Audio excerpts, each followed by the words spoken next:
અનેક જન્મોનું દેવું એક જ જન્મમાં પૂરું. આવો જાણીએ મોક્ષ પહેલાની આકરી પરીક્ષા. શાસ્ત્રો અનુસાર કર્મના 3 પ્રકાર હોય છે. સંચિત કર્મ એટલે કે પાછલા અનેક જન્મોનો જમા થયેલો ભંડાર. બીજું છે પ્રારબ્ધ કર્મ એટલે કે તે ભંડારમાંથી આ જન્મમાં ભોગવવા માટે કાઢેલો ભાગ.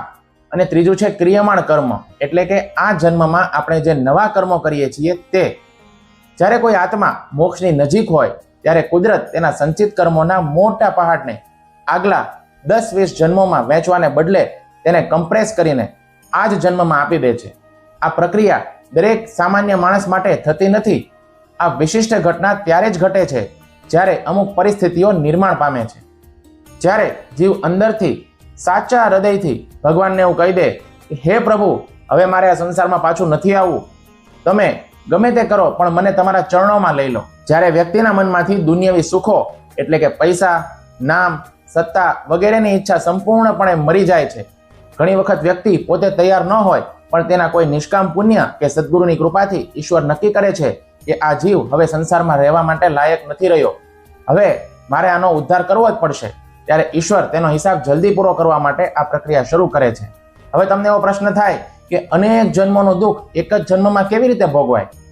ધારો કે તમે બેંકમાંથી 50 લાખ રૂપિયાની હોમ લોન લીધી છે, જેનો સમયગાળો 20 વર્ષનો છે.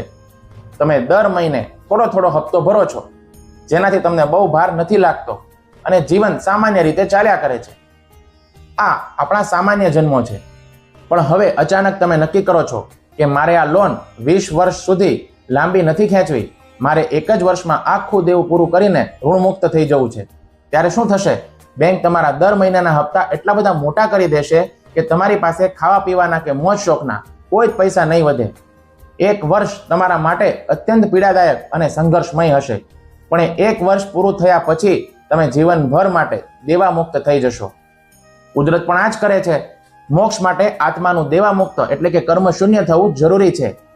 તેથી કુદરત અનેક જન્મોની કર્મની લોનનો હપ્તો એટલો બધો મોટો કરી દે છે કે આ જન્મમાં જ બધો હિસાબ ચૂકતે થઈ જાય. જ્યારે કુદરત આ પ્રક્રિયા શરૂ કરે છે ત્યારે વ્યક્તિના જીવનમાં અમુક તબક્કાઓ આવે છે. વ્યક્તિ જે વસ્તુઓ કે સંબંધો ઉપર સૌથી વધારે આધાર રાખતો હોય, કુદરત સૌથી પહેલા એને જ છીનવી લે છે. ધંધામાં અકલ્પનીય નુકસાન થાય, અંગત અને સૌથી પ્રિય લોકો અચાનક જ સાથ છોડી દે અથવા તો દગો આપે. આનો હેતુ જીવને એ સમજાવવાનો છે કે સંસારમાં ઈશ્વર સિવાય કોઈ જ પોતાનું નથી. એક પછી એક એવી બીમારીઓ કે સંકટો આવે કે જેનો કોઈ તબીબી કે વ્યવહારિક ઉકેલ જ ન મળે. વ્યક્તિને એવું થવા લાગે કે હું તો આટલો બધો સારો છું, કોઈનું ખરાબ નથી કર્યું, છતાં મારી જ સાથે આવું કેમ થાય છે? અહીં તેના પાછલા જન્મોના એ ભયંકર કર્મો બળી રહ્યા હોય છે. જેવી રીતે કોઈ કેન્સરની ગાંઠ હોય અને કપાઈ રહી હોય, તે રીતની પરિસ્થિતિ ઊભી થાય છે. માણસનો સૌથી મોટો દુશ્મન તેનો અહંકાર એટલે કે હું કંઈક છું તે છે. કુદરત એવી પરિસ્થિતિ ઊભી કરે છે કે જ્યાં સાચા હોવા છતાં વ્યક્તિએ આખી દુનિયાની નજરમાં એ ખોટો સાબિત થઈ જાય છે. તેનું ખૂબ અપમાન થાય છે. જ્યારે કોઈ ચોખવટ કામ નથી આવતી ત્યારે તેનો અહંકાર સંપૂર્ણપણે ઓગળી જાય છે અને તે શૂન્ય બની જાય છે. બહાર આટલું બધું ભયંકર વાવાઝોડું ચાલતું હોવા છતાં તે વ્યક્તિ અંદરથી જરા પણ તૂટતી નથી. શરૂઆતમાં થોડું દુઃખ થાય પણ ધીમે ધીમે તેના મનમાં એક અદ્ભુત શાંતિ છવાવા લાગે છે.